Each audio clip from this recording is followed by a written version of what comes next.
There are many great non-Marvel comic book characters out there, but there's a reason why Marvel pulled ahead of the pack so long ago. While upstanding and impeccably virtuous heroes like Superman patrolled fictional cities, Marvel characters were in the real world, facing real problems. Marvel has done a lot since their humble beginnings as Timely Comics to set themselves apart from other comic book creators, and this progressive outlook is translated to the big screen. There's plenty of diversity and real-world themes present in early Marvel comics, but is the current MCU as progressive as Stan Lee dreamed it would one day become?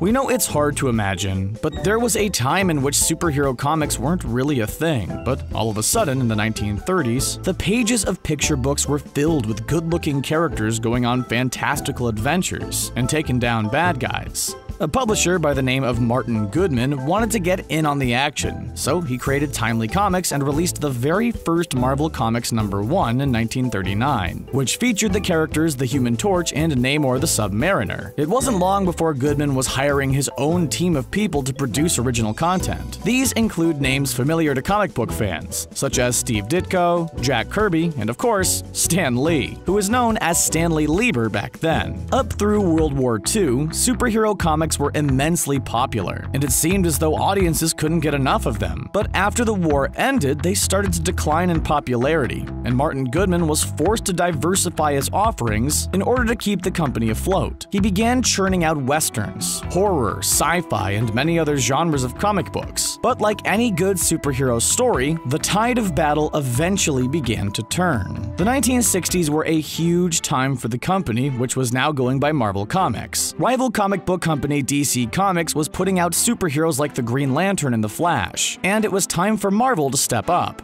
One thing you'll notice about early DC heroes is that they tend to make their home in fictional places. Superman flies around the skies of Metropolis, and Batman patrols the streets of Gotham. But Marvel made the bold move of placing their heroes in the real world, and as a result, they were often affected by actual events the rest of us were dealing with as well. Getting political is a risky move, but it was one which paid off big time for Marvel Comics. Not only did Marvel go against the status quo of comics at the time, they even took on the Comics Code Authority. The now defunct Comics Code Authority, or CCA, was an independent organization who screened comic books. They would make sure everything was PG, and then allow comic books to be printed with their seal of approval on the cover. It sounds like a good idea in theory, but some publishers felt as if they were being specifically targeted by the CCA. And by today's standards, some of these rules seem unflinchingly rigid. Comic books couldn't use words like crime, horror, or terror in their titles, nor could they make villains seem sympathetic in any way. We won't go through the exceptionally long list of rules, but many of them boil down to the fact that the good guys must always win, and people like police officers and government officials must be presented as beyond reproach. Even creatures like ghouls, werewolves, and vampires were forbidden. As you can see, the landscapes of comic books was very different back then. Submitting your comic books to the CCA was technically optional, but if you wanted any mainstream sources to distribute your books, it was a must.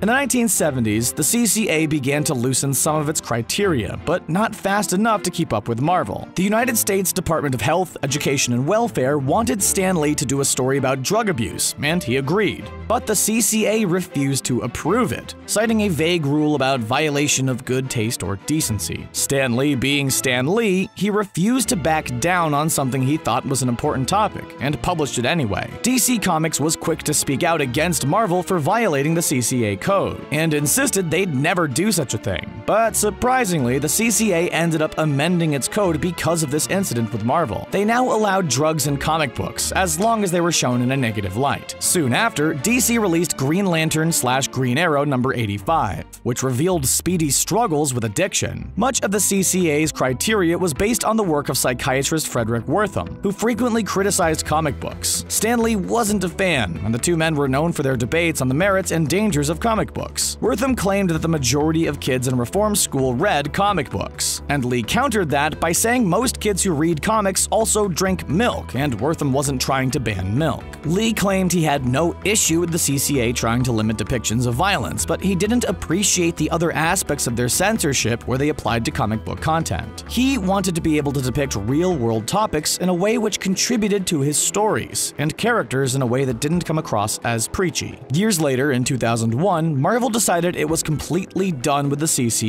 and developed its own Marvel rating system. Marvel was going to cover topics they felt were important and wasn't going to rely on an outside agency's approval. A decade later, in 2001, DC again followed suit by discontinuing CCA approval and adopting their own rating system similar to Marvel's. After being dropped by DC and then Archie Comics, the CCA was officially considered defunct. Stan Lee once stated, "We didn't want to change the world," regarding the evolution of Marvel Comics, but it turns out that's exactly what Marvel ended up doing.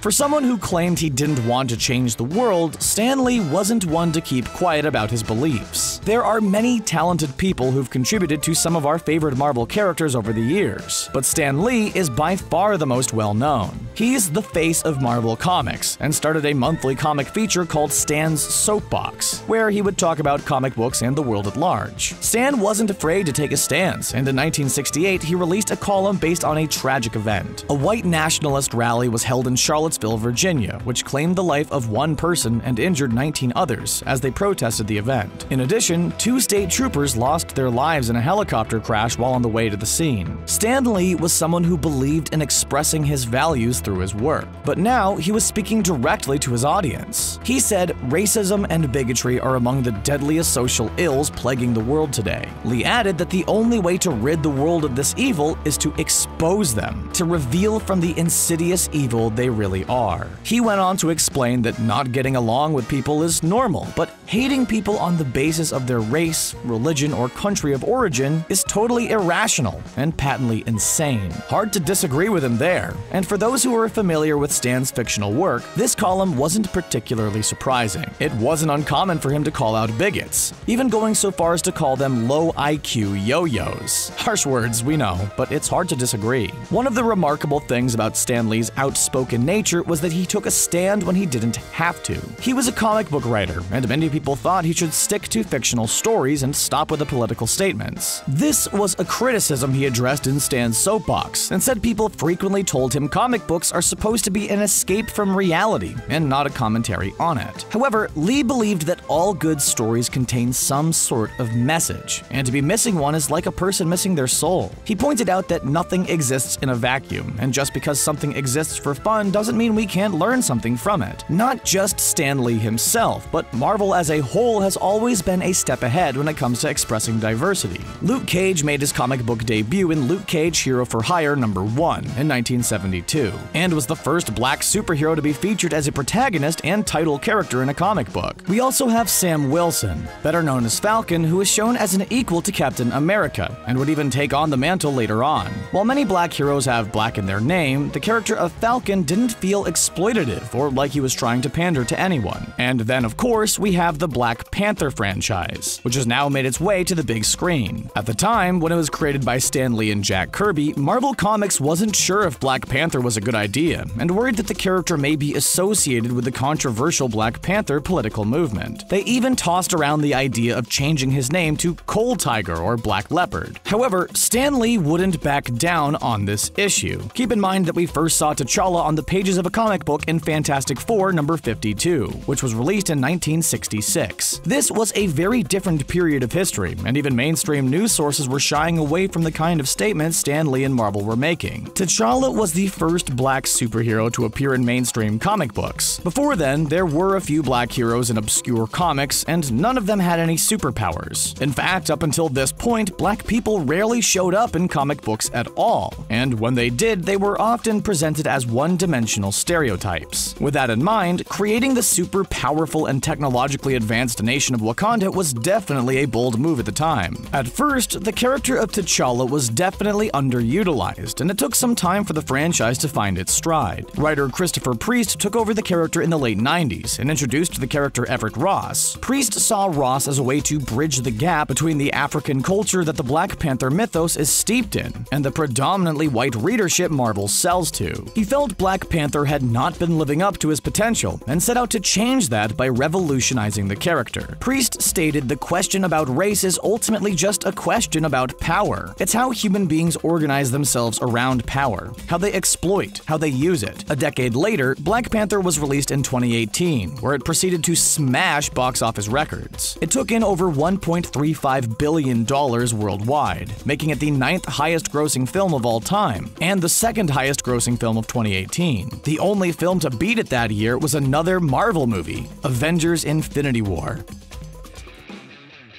The X-Men were also created by Stan Lee and Jack Kirby, and they've been around since the X-Men #1, which came out in 1963. It's safe to say that they're some of the most recognizable comic book characters around. This franchise has never shied away from reflecting social issues, and can be seen as an allegory for many important themes throughout history. Everyone knows the X-Men are mutants who are born with a variety of superpowers, and this causes conflict between them and traditional human beings. Many fans compare the character Professor X to civil rights leader Martin Luther King Jr. In the comic books, Professor X preaches tolerance and understanding between humans and mutants, and chooses peace whenever possible. However, Magneto is more militant in his approach, and sees humans as enemies of mutants. Thus, the character of Magneto is often compared to Malcolm X. The goals of the X-Men are frequently called Xavier's Dream, which is a reference to the historic I Have a Dream speech delivered by Martin Luther King Jr. In the first X-Men movie, Magneto quotes Malcolm X when he says, "by any means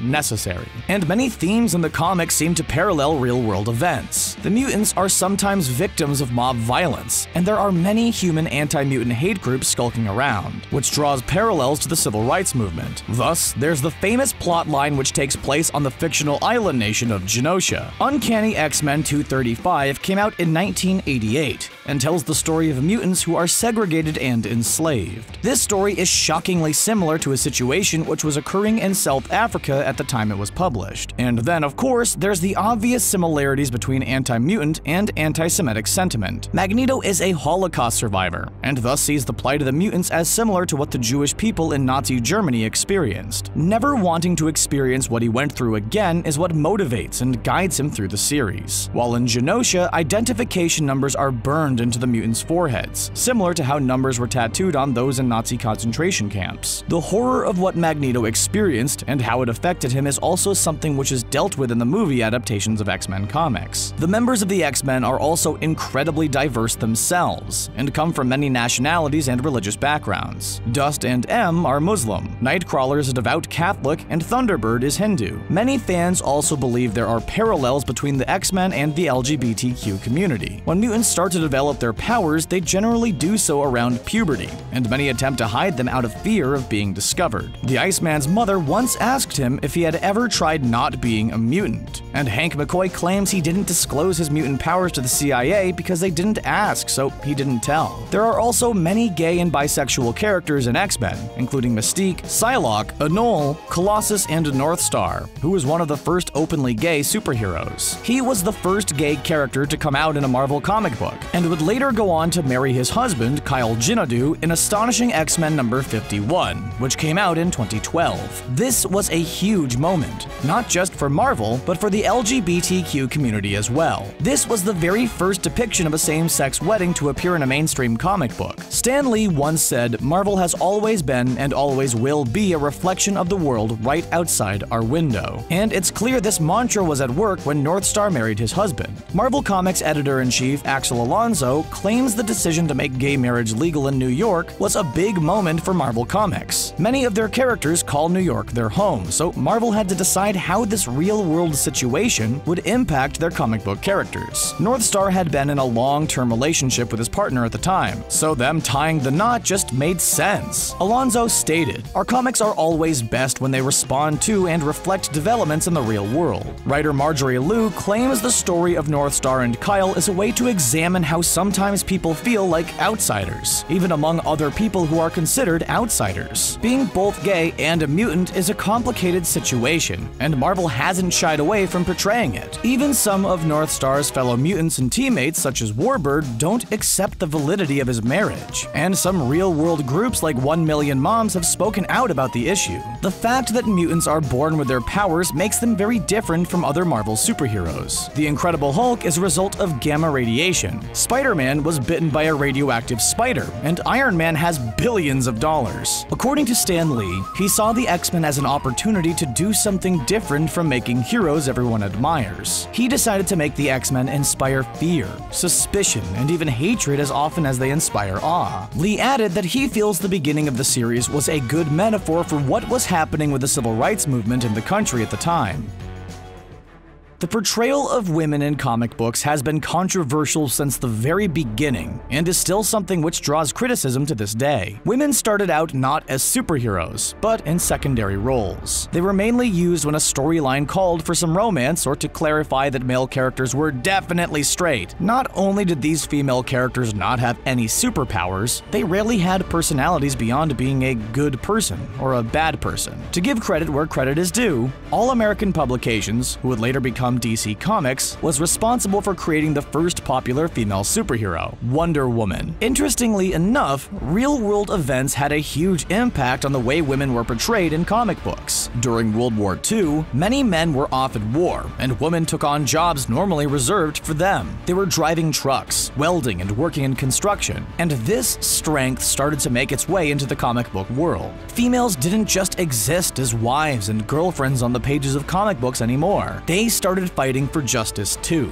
Earlier, we mentioned psychiatrist Frederick Wertham, who was an outspoken opponent of comic books in general and ran afoul of Stan Lee on many occasions. He claimed that showing women as something other than homemakers was detrimental to society, and claimed it was impossible to be a good mother and a superhero. In his opinion, the heroine Wonder Woman was plagued by lesbian overtones. Influenced by Wertham, the CCA required comics to emphasize the value of home and the sanctity of marriage. And in most cases, this meant enforcing strict traditional gender roles. Surprisingly, female characters was one area in which Marvel lagged behind the competition in the early days. Later on, they would make up for it, but for a long time, they struggled to be recognized as equals to their male counterparts. The first female superhero from Marvel Comics was Susan Storm, the Invisible Girl and founding member of the Fantastic Four. She was created by Stan Lee and Jack Kirby, and made her debut in 1961, though she would later be called the Invisible Woman. When creating Sue Storm, Stan Lee believed it was of the utmost importance that she stand out from Wonder Woman. Because of this, she wasn't given super strength, but instead had the power of invisibility. Although it had taken Marvel some time to get a female superhero, Lee was determined that she'd be a powerful member of the team, and not simply a token female character. He took inspiration from the Invisible Man, but decided against having Sue's clothes remain visible when she disappeared. Lee felt this would be too salacious for comic book audiences, so he decided her clothes would vanish when she did, and reappear when she chose to reveal herself. Then Marvel introduced Miss Marvel. Carol Danvers was an officer in the United States Air Force and a security chief at a restricted military base. It's here where she meets Dr. Walter Lawson, who's secretly an alien Kree known as Captain Marvel. She made her debut in Marvel Superheroes number 13, which came out in 1968. Later on in 1977, Miss Marvel was given her own self-titled series at the height of the women's liberation movement. It was considered a really progressive series, taking into account the time period in which it was released. Miss Marvel was fighting alongside the Avengers and Defenders, and even using the word Miss was considered a big deal back then. Later, the Avengers number 200 was released in 1980. This version of Miss Marvel and the events which transpired involving her in this storyline have been widely panned from fans and comic book historians alike. Chris Claremont was one of the writers of her solo title, and even even he felt like what happened to Miss Marvel was inappropriate to say the least. Carol Danvers had been built up to be a strong feminist character, and now she was seen brainwashed and impregnated. To make matters worse, the Avengers chastised her for not being more motherly, and ultimately, Miss Marvel falls in love with the person responsible for perpetuating this against her. But fortunately, this was a blip in the history of an otherwise progressive character, and some of the particularly troublesome aspects were effectively undone in Avengers Annual number 10. Miss Marvel was stronger than ever, and many other female superheroes were following suit. Heroes like Kitty Pryde went from being weak and one-dimensional to powerful heroes on their own right. Chris Claremont, who is responsible for Miss Marvel, was also responsible for improving many female X-Men characters in the 70s. These included Rogue, Psylocke, Storm, and Jean Grey, who became much more powerful, capable, and intelligent than they'd been portrayed previously. Comic book audiences were seeing female characters who were allowed to be both strong and weak in different ways, just like male characters. Female women of color in comic books have always been very rare, and one of the first black female superheroes was Storm of the X-Men. One of the people to have held the title of Miss Marvel over the years is Kamala Khan, who's a teenage Pakistani American and a follower of the Muslim faith. She made her debut in 2014, but don't be surprised if you see her on the big screen someday. Iron Man was the first movie in the Marvel Cinematic Universe, and it was released in 2008. After that, it took a decade for a female superhero to get equal billing to a male hero in the MCU. And this happened with Ant-Man and the Wasp,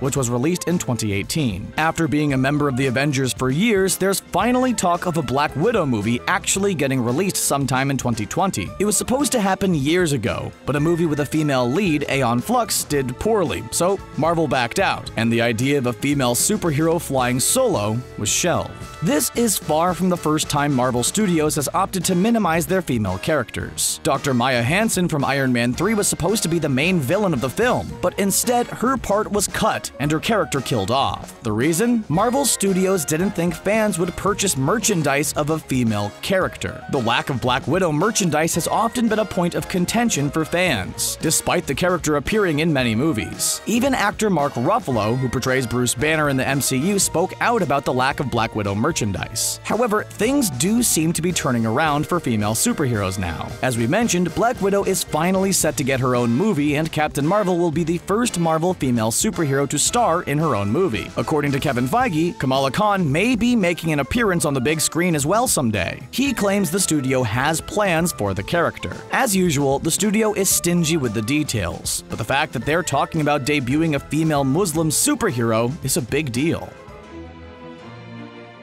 There are a lot of things which Marvel does right, both in the comic books and in the MCU, but we're not going to pretend either medium has always been perfect, or that there haven't been considerable troubles over the years. More often than not, this seems to involve Asian characters, who are often presented as very one-dimensional and end up coming across as more stereotypical than anything else. Take a look at the original Wong from Doctor Strange. In the comic books, he was pretty much a manservant who had been brought up to serve the Ancient One, and later ended up working for Doctor Strange. It took ages for him to ever be more than a servant, but it did happen. He was also given romantic storylines, which was very unusual for Asian characters at that time. Because of how troublesome the original Wong was in the comic books, he almost wasn't included in the movie Doctor Strange. Another difficult character to deal with this was the Ancient One, who appeared in the movie portrayed by white actress Tilda Swinton. According to Kevin Feige, many original incarnations of the Ancient One were stereotypical,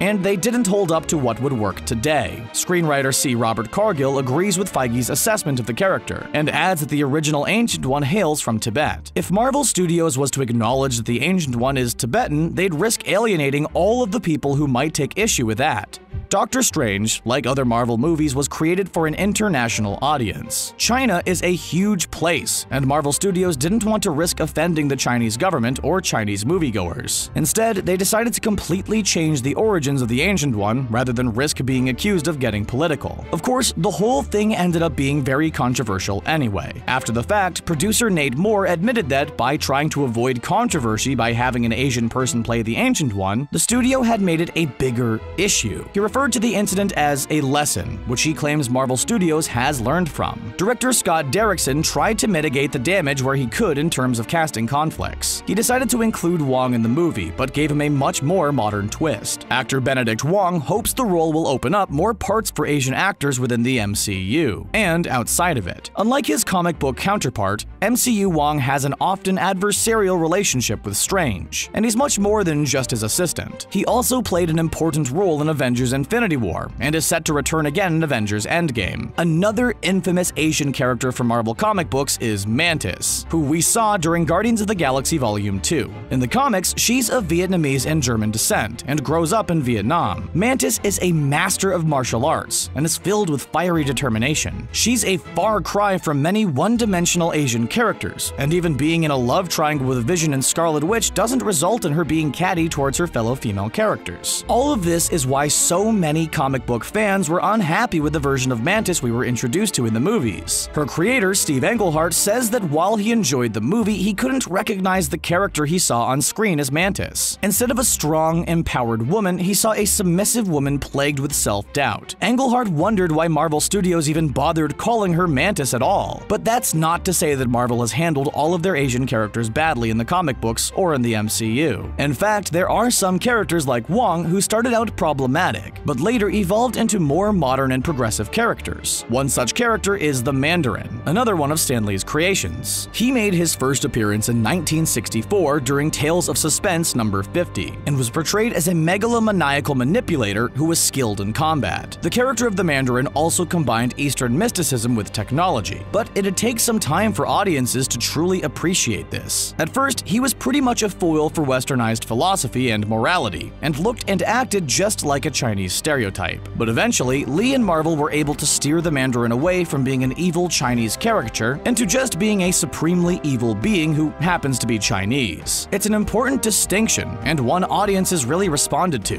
which is why so many fans were excited to see him appear in the movie Iron Man 3. He had long been considered one of Iron Man's greatest foes, and it was kind of surprising he hadn't been in one of the first two movies in the franchise. In Iron Man, a terrorist organization named the Ten Rings was mentioned, which was a reference to the Mandarin and his magic rings. The group also appears in both Iron Man 2 and Ant-Man, but during Iron Man 3, we learned that the Mandarin was combined with evildoer Aldrich Killian. Director Shane Black claims that Killian was intended to be the MCU version of the Mandarin, while the Mandarin we saw in the movie was just a proxy. Needless to say, this upset many Marvel comic book fans, and in the Marvel short All Hail the King, we learned that the person we saw during Iron Man 3 wasn't the real Mandarin either. Some fans hope we'll get to see an actual Mandarin in the MCU at some point, while others prefer he remains safely on the pages of comic books. It seems as though Marvel Studios has struggled with bringing well-rounded Asian characters to the big screen, but this doesn't mean they're done trying. Reportedly, a movie based on Shang-Chi is on the shortlist for Marvel Studios. This would make it the first Marvel superhero featuring an Asian protagonist. This movie's being compared to Black Panther, and will be written by Chinese-American screenwriter Dave Callahan. Shang-Chi was created by Steve Englehart and Jim Starlin. He appeared for the first time in 1973 when kung fu movies were all the rage for Western audiences. Perhaps unsurprisingly, he suffered from a lot of the stereotypical issues facing other Asian characters from this time period. And to make matters worse, he was the son of Fu Manchu, a character who's the very definition of an offensive Asian stereotype. He was created around the same time as another Marvel martial arts master, Iron Fist. While Iron Fist appeared on Netflix, some fans were irritated at the decision to feature a white martial arts master instead of Shang-Chi. Many fans believe it's well past time we got some quality Asian superheroes on the big screen. The commercial successes of movies such as Crazy Rich Asians have surely helped to convince Marvel Studios that there's money to be made by featuring a more diverse cast of characters.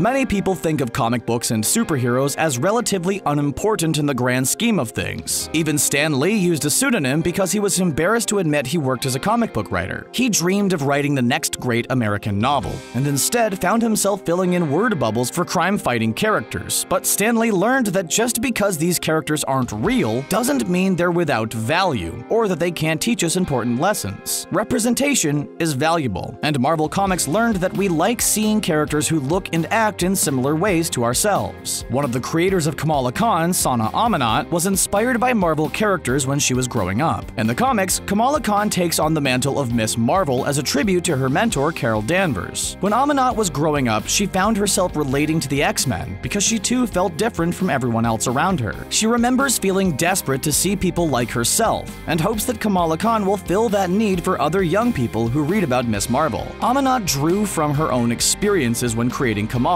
and says she hopes to break some stereotypes about Muslims, South Asians, and minorities who feel like they are outsiders. Like Marvel legend Stan Lee himself, she believes in telling a story with heart and humor, and making her comics resonate with the people who read them. Carol Danvers isn't the only character whose moniker now belongs to someone else, though. Comic books have a long history of doing this. For instance, Steve Rogers, Bucky Barnes, and Sam Wilson have all been called Captain America at one point in the comic books. In 2014, a new Thor appeared wielding Mjolnir, and this turned out to be none other than Jane Foster. MCU fans most likely recognize the name since the character was featured in Thor and Thor: The Dark World. It was important to Marvel that she didn't just become a female Thor, but the Thor. Likewise, Loki has also been a woman in the comic books. Kevin Feige claims that having Thor be a woman in the MCU might even be something that happens at some point in the future. And then there's Riri Williams, a teenage engineering student who's poised to take over the reins of Iron Man from Tony Stark. She put together her very own crime-fighting suit and took to the skies as a hero called Ironheart. At first, Riri was criticized for being unrealistic and one-dimensional, but later on, her character was greatly improved. It might be sad to say goodbye to old heroes we've known and loved over the years, but we love that Marvel is thinking outside of the box in terms of gender and race. This is especially true as we look towards the future of the MCU and Avengers Endgame in particular. Many fans believe longtime MCU alums like Iron Man and Captain America may be getting ready to say goodbye and won't survive the final fight against Thanos. Although Riri Williams is still confined to the comic books, she's similar in many ways to Shuri, who appeared in the movie Black Panther. Because of her intellect, many wonder if she'll end up taking the position of Iron Man if something happens to Tony Stark. But not everyone's happy about the fact that Marvel seems to be heading in an increasingly diverse direction. Marvel's Vice President of Sales, David Gabriel, was asked about the trends in comic books, and seemed to imply that fans would prefer a return to some old classics instead of something new. He stated, "What we heard was that people don't want any more diversity." He accused audiences of turning up their nose at new characters, and claimed their sales numbers reflect this. Many fans weren't happy about this, and claimed things such as high prices and repetitive storylines had caused them to stay away from purchasing many comic books. However, Gabriel was quick to clarify his comment, and added that his original remark had been taken out of context. He said that, while some retailers may feel like classic Marvel heroes were being abandoned in favor of new ones, he's aware there are many people interested in these types of diverse characters. Gabriel added, "And let me be clear, our new heroes are not going anywhere. We're proud and excited to keep introducing unique characters that reflect new voices and new experience into the Marvel Universe, and pair them with our iconic heroes." If you weren't a fan of Gabriel's original comment, don't worry, you're in good company. Stan Lee created a video in which he responded to the allegations that people are growing tired of the whole diversity thing. Lee said, "Those stories have room for everyone, regardless of their race, gender, religion, and color of their skin. The only things we don't have room for are hatred, intolerance, and bigotry." Although we bid a sad farewell to the great Stan Lee on November 12, 2018, we have faith that Marvel will continue the progress he made during his lifetime. After learning more about the history of Marvel Comics and the state of the MCU today, do you think Marvel is as progressive as it could be? What changes would you make? Let us know in the comments section below. And don't forget to subscribe to CBR for more MCU and documentary videos. Thanks for watching.